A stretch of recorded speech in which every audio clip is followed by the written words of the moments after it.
Welcome back. We've been discussing the virtues, and today we're going to be discussing the virtue of prudence. Now, I don't know what comes to your mind when you hear the word prudence, but for some reason, I've always associated prudence with money. And the only reason I can think of is because we've often heard it said that so and so is very prudent when it comes to spending money. Is that all what prudence is about? It's only after I started delving into the virtues that I realized that prudence is a whole lot more. In order to understand what prudence is, I thought it would be best to first outline what prudence is not. Prudence is not timidity or cowardice. It is not avoidance of all danger or self-preservation or a lack of initiative.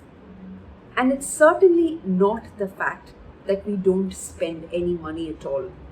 So what is prudence?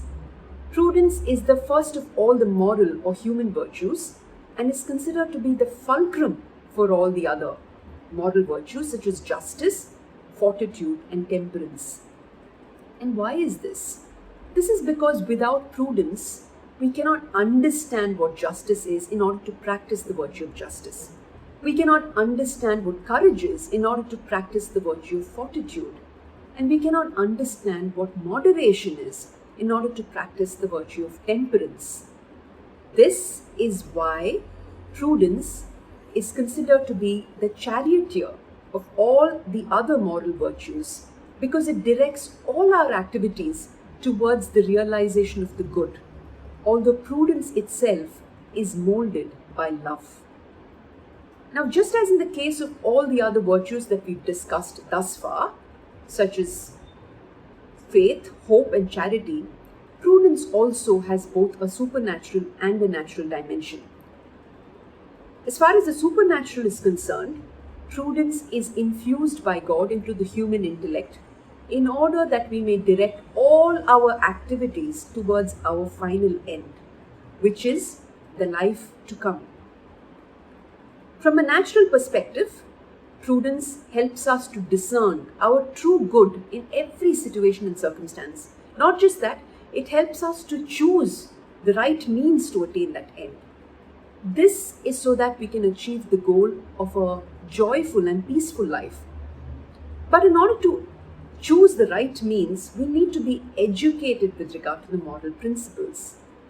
It is then that prudence will help us to apply these moral principles with regard to specific situations and circumstances. Now, just as in the case of the other virtues, prudence is also an acquired virtue. In other words, through repeated acts, we are able to have a certain facility in the practice of the virtue. Now, all this said, you may still ask me, why is prudence so important? There are primarily two reasons. The first is that prudence helps us to avoid potentially dangerous or harmful situations. I think that by itself is a great motivation. The second reason is that prudence helps us choose what is good, even when the majority opinion differs from ours. In other words, it helps us to swim against the tide. Now you may ask me, all this sounds great. How am I supposed to grow in the virtue of prudence? There are several aspects. The first is prayer. Just as in the case of the other virtues, we need the grace of God to practice and perfect the virtue. So also with prudence, we need prayer in order to discern the will of God in every situation. The second is deliberation. Deliberation involves several factors, and we will enlist a few. The first is a memory of the past. Remembering the past helps us to choose what is good and to avoid what is evil. Secondly, to seek the counsel of those who are wiser or more experienced than us. The third factor with regard to deliberation is foresight, which is nothing other than seeing or looking into the future and taking specific actions in order to attain the end that we desire. And the fourth factor can be said to be precaution, which entails both taking into account the external circumstances as well as our own inherent weaknesses. Failure to deliberate can prove very costly because this is what is typically referred to as thoughtlessness or rashness. That is why prudence is a virtue that is often associated with maturity. Now, once we deliberate, we are called to make a judgment and finally to execute or to take action. So these are the four aspects: prayer, deliberation, judgment, and execution or action. Now I know you must be thinking, my gosh, all of this sounds so complicated.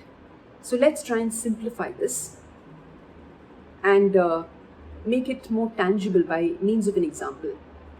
Take the case of a man in his 20s.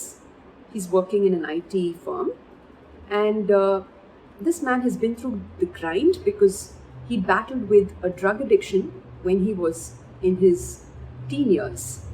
Now, like I said, this man is now, over the addiction. He's been through rehab and is now, working in the corporate environment, and he's been invited to an office party. When he gets there, he realizes that there is a free flow of drugs and alcohol. Now, how is such a man called to respond? How is he to take a prudent decision? Let's look at the different aspects.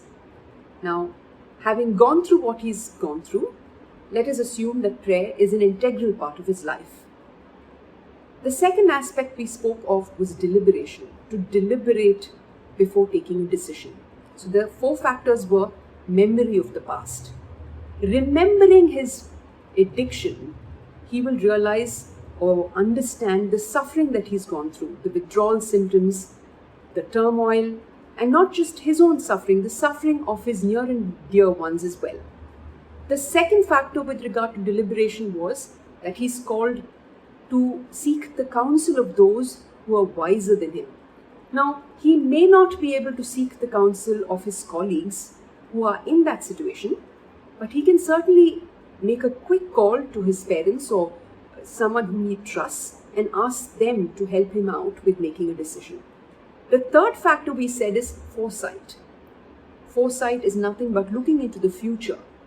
When he remembers the past, he will quickly understand that the possible scenario is that if he dabbles with the drugs in this party, in all likelihood, it is going to end up in a situation of addiction all over again.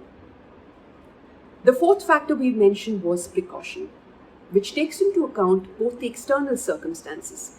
In this case, the external circumstances will help him realize that this is a potentially dangerous situation for him, because it could mean that he could walk right back into the trap that he was in.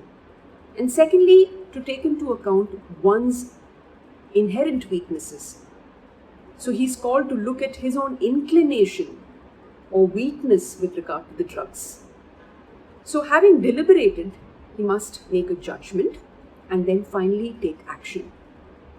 The only action that he can take after having deliberated is that he has to extricate himself from this situation as quickly as possible so that he may not yield to the temptation. So these are the aspects: deliberation, prayer, judgment, and execution, which will help us to make prudent decisions. This is why it is very important that we don't procrastinate once we arrive at a decision, because the situation may not allow us to procrastinate and may have dangerous consequences if we do. That said, there could be certain situations or circumstances which warrant us to, sort of postpone the decision. For example, when one is angry, it is imprudent to take a decision. Or when one is under the influence of lust. Lust impedes our ability to think clearly. So it is best to step back and not take a decision. Also, when we are in a state of despair or discouragement, it will have an impact with regard to our perception of reality. In that situation, it is best or prudent not to take a decision. Now, all this said, we have to understand that every decision involves a certain element of risk. So we are called to deliberate, we are called to pray, and once we take a decision, we are called to leave the rest to God. So in conclusion, we may say that the virtues help us to do the right thing. And when we do the right thing, there is a reward that is associated with it, which is a life of joy and peace. But in order to do the right thing, we need to know what is the right thing. And that is where prudence comes in, because prudence teaches us the knowledge of reality. It teaches us or gives us specific information with regard to a circumstance. And that information will be realistic in order that we can arrive at a decision.